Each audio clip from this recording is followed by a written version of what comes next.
Selamat siang semuanya, apa kabar? Siang, Bu. Baiklah, karena kedua belah pihak telah hadir pada sesi mediasi kali ini, sebelumnya izinkan saya untuk memperkenalkan diri terlebih dahulu. Perkenalkan, saya Taskia Putri Hasanah SHMH, Certified Mediator. Saya sebagai mediator tersertifikat dari Badan Mediasi Nasional Indonesia. Terima kasih atas kepercayaan ibu-ibu sekalian karena telah memilih saya sebagai mediator untuk memfasilitasi jalannya diskusi kali ini. Saya sebagai mediator tidak berpihak, tugas saya hanya membantu ibu-ibu sekalian mencapai kesepakatan bersama tanpa adanya tekanan. Baiklah, selanjutnya saya ingin meminta kepada para pihak untuk memperkenalkan diri terlebih dahulu. Bisa dimulai dari pihak pertama, silakan. Baik Ibu, terima kasih. Perkenalkan, nama saya Helen Fitriana. Saya selaku penyewa ruko dan di sini saya membawa kuasa hukum saya. Baik, selamat siang semuanya. Saya Mela Putri Hanifah SHMH dari LP Tikam Hukum yang mana akan mendampingi Ibu Helen selaku penyewa dalam mediasi kali ini. Berikut surat keterangan saya.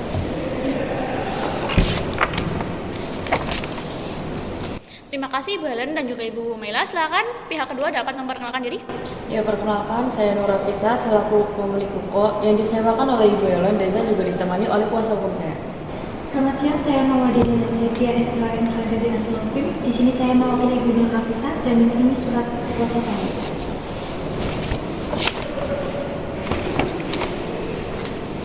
Terima kasih Ibu Rafisa dan juga Ibu Mawadia. Karena kedua belah pihak telah memperkenalkan diri, sebelum memulai mediasi, di sini saya akan menjelaskan mengenai apa itu mediasi. Jadi, mediasi yang sedang ibu-ibu lakukan saat ini tidak lain dan tidak bukan merupakan cara penyelesaian sengketa di luar pengadilan yang mana ibu-ibu semua berunding untuk menemukan titik temu. Mediasi kali ini selaras dengan Undang-Undang Nomor 30 Tahun 1999 tentang arbitrase dan penyelesaian sengketa. Jadi, apakah bisa dipahami? Baiklah, untuk itu mediasi pada tanggal 11 Maret 2025 resmi dibuka. Selanjutnya saya ingin membacakan tata tertib terlebih dahulu. Dimohon untuk semua pihak agar mendengarkan dengan seksama agar proses mediasi ini berjalan dengan lancar. Yang pertama, semua pihak diberikan waktu bicara secara bergantian dan dilarang memotong pembicaraan. Untuk yang kedua, semua pihak harus menjaga tutur kata, nada bicara, dan sikap, serta tidak diperkenankan menggunakan emosi atau menyerang hal yang bersifat pribadi. Untuk yang ketiga, informasi yang dibahas bersifat konfidensial tidak disebarluaskan kecuali atas kesepakatan bersama. Apakah paham seperti itu atau ada yang ingin mengajukan usulan tambahan? Dari kami ingin mengajukan usulan dulu. Silakan. Selama mediasi ini agar berjalan dengan kondusif, maka hak yang dibawa itu harus dalam mediasi dengan jujur. Baiklah, bagaimana Ibu Helen dan juga Ibu Mela? Apakah sepakat dengan usulan yang diajukan oleh Ibu Mawadia? Selamat Bu. Baiklah, apakah ada pihak yang ingin mengajukan usulannya lagi? Baiklah, maka dari itu saya meminta agar semua pihak untuk mengutarakan hal-hal yang perlu kami ketahui terlebih dahulu. Bisa dimulai dari Ibu Helen, silakan. Baik Ibu, jadi saya itu menyewa ruko milik Ibu Nur Rafisa sejak bulan Januari 2023 untuk usaha catering saya. Nah, dalam perjanjian tertulis, saya berhak menggunakan ruko selama 5 tahun dengan pembayaran per tahun. Namun pada bulan Maret 2025, setelah saya membayar sewa uang ruko tahun ketiga sebesar 120 juta rupiah, saya justru menerima surat pemberitahuan untuk mengosongkan ruko tersebut karena katanya akan dijual. Nah, di sini saya merasa dirugikan dong Bu, karena usaha saya sedang berjalan lancar dan sudah bayar penuh, tiba-tiba disuruh keluar begitu saja. Baik Ibu, dengan hormat kami memiliki bukti pembayaran dan salinan kontrak yang menyatakan bahwa Ibu Helen berhak menempati ruko sampai Desember 2027. Tindakan pemilik ruko yang mendesak klien saya untuk angkat kaki adalah bentuk uang prestasi yang merugikan secara material dan imaterial.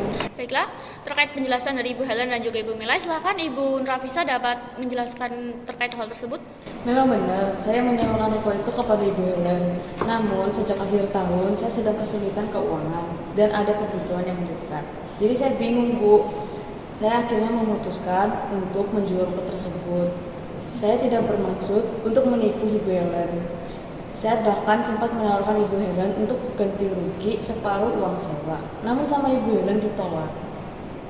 Dalam perjanjian juga tidak ada klausul bahwa ruko boleh dijual, maka tidak ada pelanggaran hukum.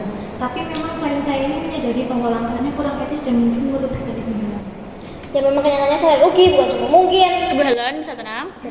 Baiklah, pihak pemilik ruko, apakah ada yang ingin menyampaikan lagi? Sampaikan. Melanjutkan yang tadi, klien saya terpaksa menjual ruko tersebut demi menghindari masalah yang makin rumit dengan masalah peminjaman. Jadi dengan terpaksa menjual ruko tersebut sebelum perjanjian berakhir. Maaf sebelumnya justru hal itu menjadikan masalah yang besar yang berimbas kepada klien saya. Nominalnya tidak kecil loh itu. Loh, klien Anda juga tidak kritik karena tidak mengecek bahwa tidak ada klausul ruko tersebut boleh dijual. Jadi ya boleh-boleh saja jika sedangkan saya ingin menjualnya dan itu juga dalam keadaan terpaksa.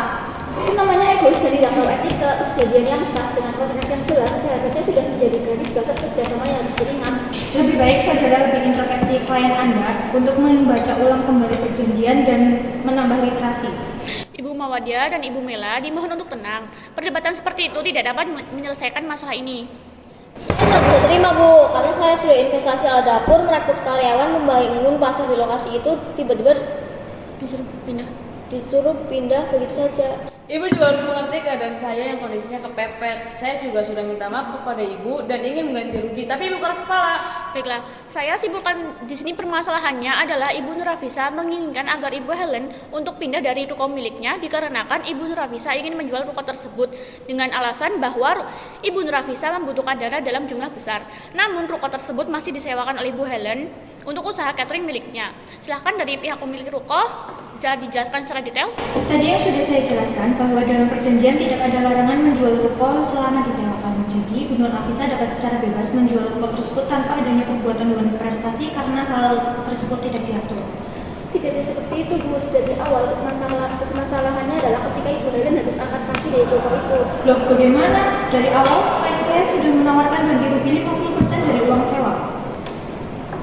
Baik, kami dengan terpaksa sepakat untuk pindah, namun kami akan pindah jika dijadikan tempat yang lokasinya strategis dan tetap mendapatkan penggantian uang sewa penuh yang sudah dibayarkan.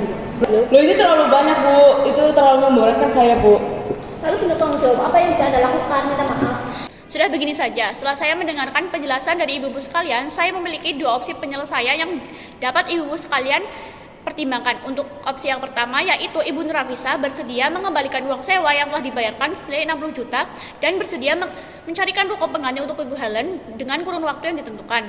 Untuk opsi yang kedua yaitu Ibu Nurafisa bersedia mengembalikan uang sewa senilai 90 juta namun tidak bersedia mencarikan ruko pengganti dan Ibu Helen harus mengosongkan ruko tersebut secara langsung. Silahkan para ibu-ibu dapat memilih opsi mana yang dapat dinegosiasikan.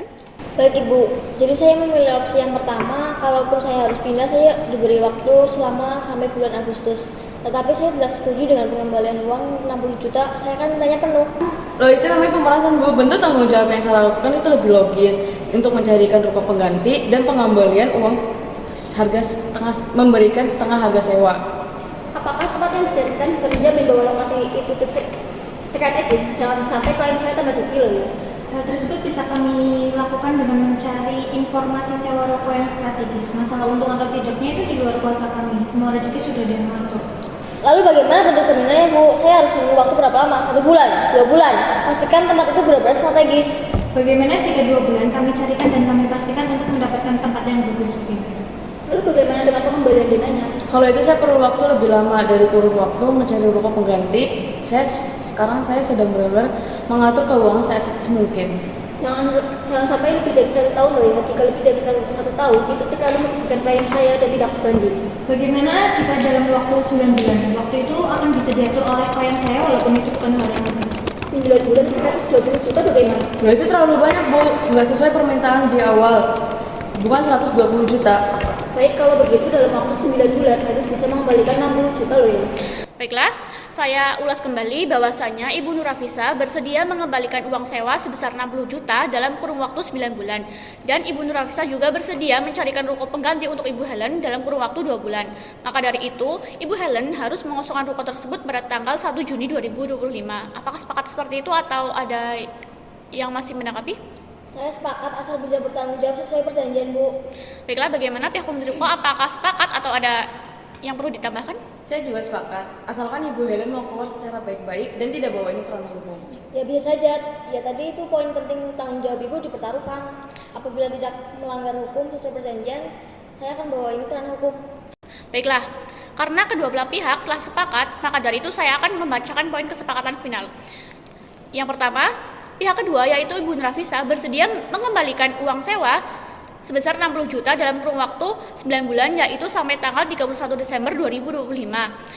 Poin kedua, pihak kedua Ibu Nurafisa bersedia mencarikan ruko pengganti untuk Ibu Helen dengan tenggat waktu 2 bulan yaitu pada tanggal 21 Mei 2025. Untuk poin yang ketiga, pihak pertama yaitu Ibu Helen bersedia mengosongkan ruko pada tanggal 1 Juni 2025. Untuk poin yang keempat, kedua belah pihak sepakat untuk menyelesaikan sengketa ini secara damai dan tidak membawa perkara ini ke pengadilan. Dan untuk poin yang kelima, apabila salah satu atau keduanya melakukan wan prestasi, maka kedua belah pihak sepakat untuk membawa perkara ini ke pengadilan. Apakah bisa dipahami? Bisa, Bu. Baiklah, dari itu saya ucapkan terima kasih atas kerjasama dan keterbukaan semua pihak. Semoga kesepakatan ini menjadi awal yang baik bagi hubungan yang lebih profesional di masa depan.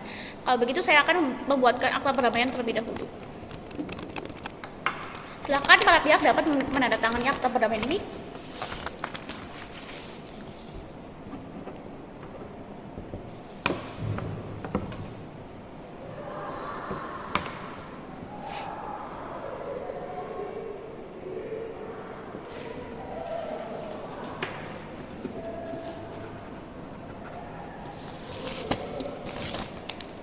Baiklah, para pihak dapat berjabat tangan sebagai simbol perdamaian ini telah selesai dengan baik.